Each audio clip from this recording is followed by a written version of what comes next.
La gestión integral de riesgos, como cualquier disciplina, debe contar con una base teórica o marco de interpretación.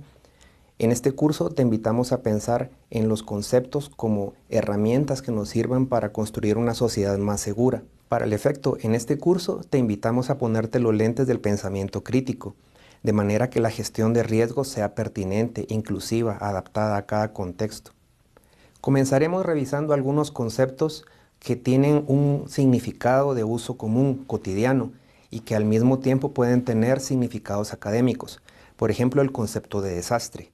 En principio, lo más fácil es pensar que este concepto tiene un significado único, pero como veremos más adelante, este y otros conceptos pueden tener diversas formas de interpretarse y de utilizarse en las instituciones. Para ejemplificar lo anterior, te quiero plantear algunas preguntas. Por ejemplo, ¿qué diferencia hay entre desastre y emergencia? ¿Por qué las guerras y algunos conflictos gravísimos no se clasifican oficialmente como desastres? Otra pregunta válida es, ¿por qué las miles de personas que mueren por malaria en algunos países, con una gran dispersión geográfica, no se clasifican como desastre? En pocas palabras, el desastre es un concepto con usos diversos, y dependiendo de los lentes que utilicemos para utilizar el concepto de desastre, este tendrá significados. Por ejemplo, desde una comunidad marginada con altos niveles de pobreza, el desastre se entenderá de manera diferente que desde una institución nacional, federal o desde una instancia municipal. Por esa razón, aunque exista una definición institucional de desastre, es posible que coexista la interpretación de esta con el desastre desde una perspectiva política, jurídica. También puede interpretarse el desastre como un proceso de tensión social, y del mismo modo vamos a encontrar otras maneras de entender el fenómeno. Las definiciones nos ayudan a comprender los conceptos de desastre y de emergencia y vamos a revisarlas de manera rápida para establecer algunas diferencias entre estos. La primera definición de desastre se refiere a alteraciones intensas en las dinámicas sociales que afectan a las personas, los bienes, los servicios o el ambiente, desencadenadas por un fenómeno natural o generado por la actividad humana que podrían exceder la capacidad de respuesta de una comunidad o sociedad. Esta es una definición relativamente compleja, pero podemos retomar algunos elementos centrales. El primero de ellos es que los desastres no son simplemente alteraciones, son alteraciones intensas, alteraciones que sobrepasan un umbral, una capacidad de respuesta. Por lo tanto, el desastre no será cualquier evento trágico, sino un evento que se categorice a partir de un conjunto de criterios. Comparemos la definición de desastre entonces con emergencia. La emergencia es un evento adverso que requiere una atención inmediata y que la comunidad afectada puede resolver con sus propios recursos. Es decir, es un evento dañoso, una circunstancia de crisis, si se le quiere llamar así, pero que puede ser resuelta localmente. De allí que emergencia y desastre son dos definiciones que se relacionan entre sí, y cuando hablemos de emergencia nos estaremos refiriendo, por decirlo de manera coloquial, a un desastre en menor escala, a una situación que puede ser gestionada o resuelta con recursos locales, y el desastre será una situación mayúscula, más importante. Por supuesto que es fácil hacer esta diferenciación teóricamente, pero en la vida real es frecuente que el límite entre emergencias y desastres sea difícil de establecer. Por eso, como mencionábamos al principio de este módulo, es importante que los conceptos se discutan y se trabajen institucionalmente para que luego no existan problemas en su utilización. Ya hemos hablado acerca de los desastres, pero hay un conjunto de conceptos que abordaremos durante este curso. Por ejemplo, el concepto de peligro. Quiero detenerme un momento en ese concepto porque el peligro tiene significados de uso popular, en la jerga popular. Incluso hay un curso completo sobre peligros naturales que está a tu disposición en Coursera. En este curso, nosotros utilizaremos el concepto de amenaza, que consideramos más apropiado que el concepto de peligro, pero eso no descalifica que existan otras maneras de estudiar el riesgo. En el siguiente gráfico puedes apreciar que el riesgo puede ser entendido como una relación entre la amenaza y la vulnerabilidad. En años recientes es más frecuente encontrar un tercer concepto que se utiliza para explicar la condición de riesgo. Este tercer concepto es la exposición, que se centra específicamente en la ubicación de personas y bienes y en la posibilidad de pérdidas en caso de un evento dañoso. En síntesis, el riesgo es la probabilidad de que ocurra un evento no deseado, y para que esto ocurra necesitamos que confluyan elementos de amenaza, vulnerabilidad y exposición.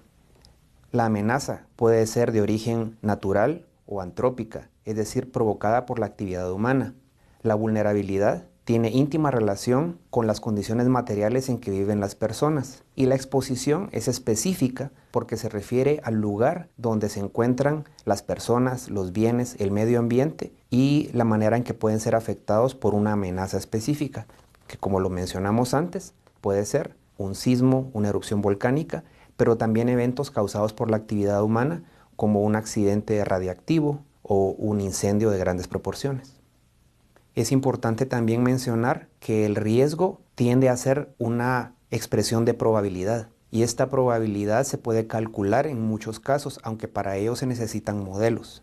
En suma, el riesgo es la posibilidad de que ocurra algo que puede afectar personas, bienes, al medio ambiente. Y para estudiarlo necesitamos subdividir este concepto en otros conceptos específicos que acabamos de abordar.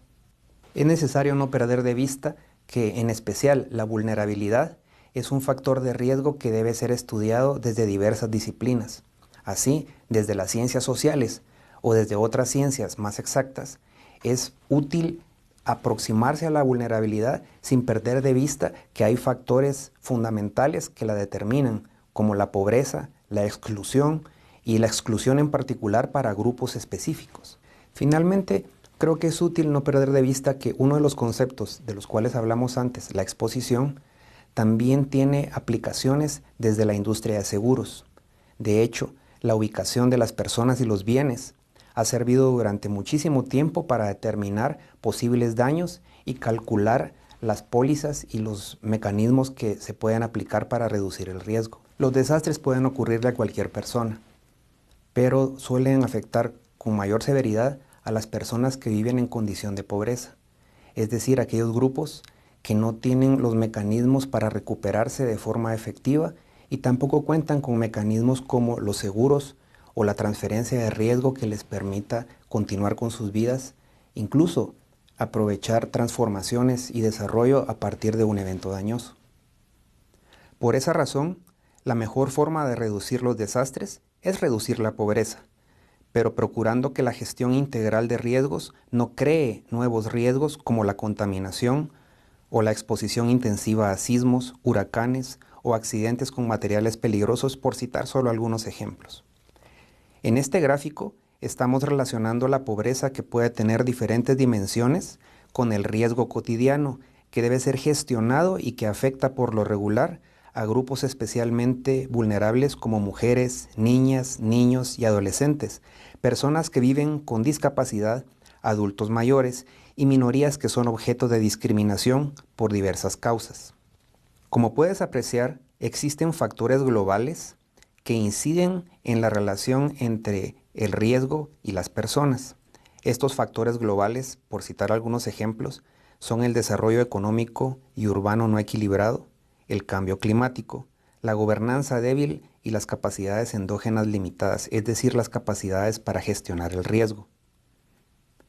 Los factores subyacentes del riesgo, por lo regular, son la gobernanza urbana y local deficiente, los medios de vida rurales vulnerables, el declive de los ecosistemas y la falta de acceso a la transferencia del riesgo y a la protección social. Debemos considerar entonces que, a partir de factores globales y factores subyacentes del riesgo, habrá una relación entre la pobreza, que tiene sus dimensiones económicas, culturales y de otra índole, el riesgo cotidiano en los hogares y las comunidades, el riesgo extensivo, que abordaremos más adelante, pero que básicamente se refiere al riesgo que afecta a poblaciones dispersas, y luego el riesgo intensivo, que también explicaremos de nuevo más adelante, pero que se concentra en ciertas poblaciones y afecta con mayor intensidad en determinado momento. Esta gráfica en general lo que nos permite es relacionar la pobreza con el riesgo cotidiano y las formas en que el riesgo se expresa, creando impactos con elevado índice de mortalidad para el caso del riesgo intensivo y algunas otras consecuencias para la pobreza, es decir, el agravamiento de las condiciones materiales de las personas. En este video hemos examinado algunos conceptos centrales de la gestión integral de riesgo, por ejemplo, el concepto de desastre, que vamos a estar retomando durante el curso, el concepto de riesgo, que se integra con la relación entre la amenaza, la vulnerabilidad y la exposición, y también hemos examinado, aunque sea breve, de forma breve, la relación entre el riesgo de desastres y la pobreza.